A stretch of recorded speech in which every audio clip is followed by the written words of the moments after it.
Inihalaga ng ilang kongresista ang babala ng PDP laban na iba-blacklist sa partido ang mga bobotong pabor sa impeachment ni Vice President Sara Duterte.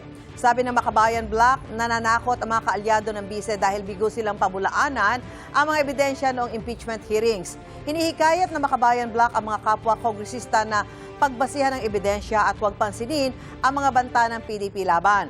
Git naman ni House Deputy Speaker Paulo Ortega V, hindi political persecution ang pagboto sa impeachment, kundi tungkulin ng bawat kongresista batay sa konstitusyon.